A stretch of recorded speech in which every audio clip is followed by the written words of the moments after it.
Hi guys, Colleen walking the Resonant Path here. I just wanted to do a book review about a book I've just finished reading called Ancestral Slavic Magic.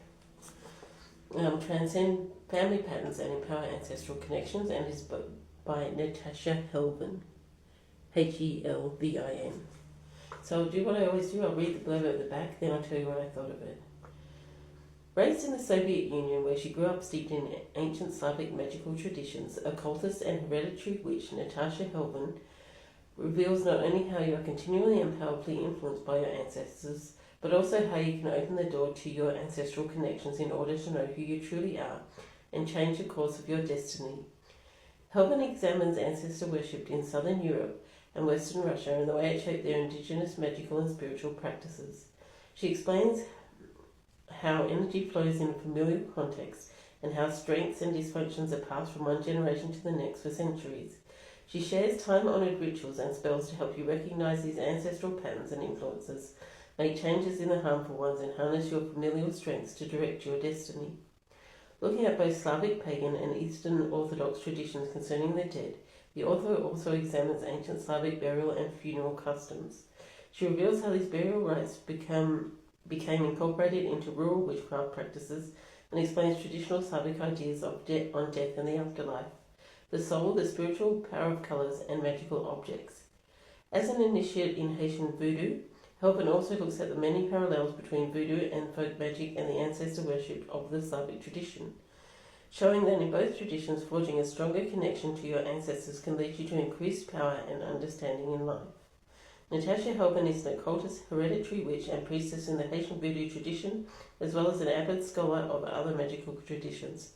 Raised in the Soviet Union, she learned the ancient Slavic secrets of magic and healing from her family. As a child, often saw her grandmother and mother use magic in their everyday lives to help neighbours and friends. A professional root worker and spiritual coach, she is the author of Slavic Witchcraft and Russian Black Magic and lives in the Pacific Northwest. Now, I did really like this book, and I was all prepared to give it 5 cauldrons until I came across a few things. But I'll say what I liked first, because what I really liked is you can tell that she's lived a lot of it, and there is so much information. And I really liked her idea, like her telling you how to work with the ancestors, because often, often magical people, and even me, I often say, do ancestor work. And by that, I generally mean, connect with your ancestors, write about your ancestors, do your family tree. But we're not very specific in how we say how to do ancestor work. But Natasha Helbin is, and explains what ancestor work means in Slavic magic, and how you work with specific generations to ask for specific things, and how you got things from specific generations. So, she might say, you work with the 6th generation for this type of healing, or you might work with the 7th generation for, communing with the dead in this situation.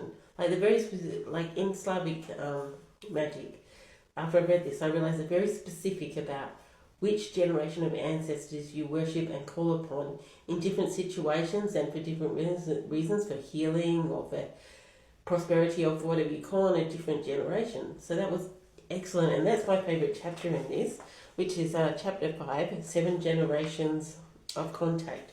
That was my absolute favourite chapter. I really liked it, and all the other chapters are really good about the different power of colours of magic, about wedding rites, about burial rites. It's really good in all of that, about cleansing. I really like the discussion of different celebrations that they do, maybe on the same date as the solstices or equinoxes, but it's a Slavic celebration and how they celebrate it and what they call it. Really loved all that. So I was really, really prepared to give it 5 cauldrons, but then I came to chapter 15 on Russian Orthodox Christianity, and I know she's lived it, and I know she's experienced it, and I don't disagree with what she says about that, and I don't disagree with what she says about the history or the ancestry of what happened and how Christianity overtook a lot of pagan rites and things, because they did. And there was a lot of other religions that did a lot of things that weren't great either. To use that and then say that all Christians, if you're a Christian, it's not a good religion at all, and you shouldn't be a Christian at all ever, and it's not a great thing, Yet she still admits that Slavic folklore is a blend of pagan and Russian Orthodox tradition.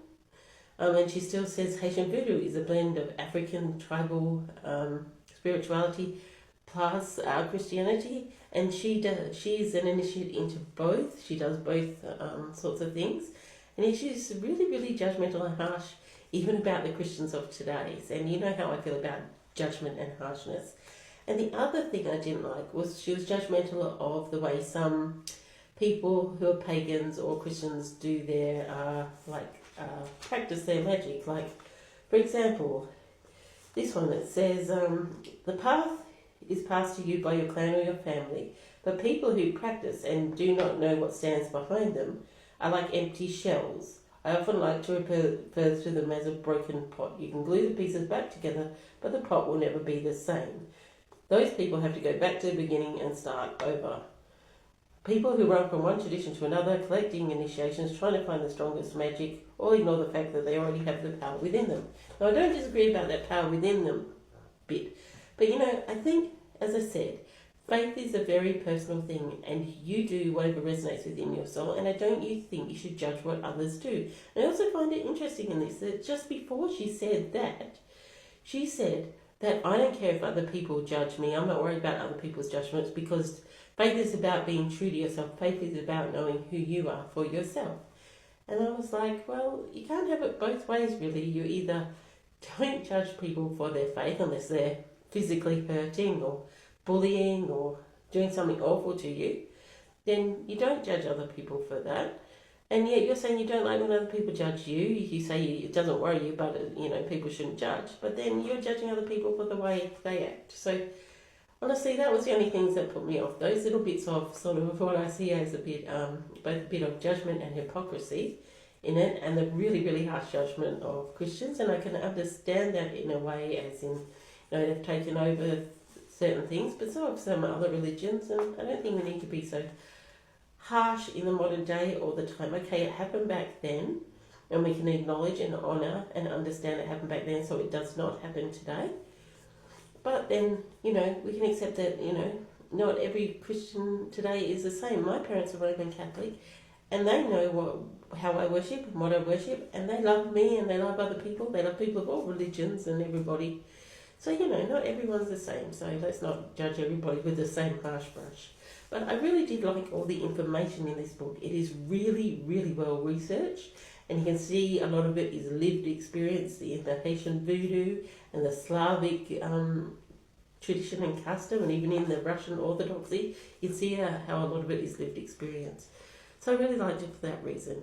So I was going to give it 5 cauldrons because it's got brilliant information, but just because some of the judgment came through as really kind of harsh, and also just, I'm not a big fan of judgment. So I'm going to drop it down to a 4.5. If it wasn't so harsh, I might not have done that. I would have just ignored it, but I think I'm going to give it a 4.5.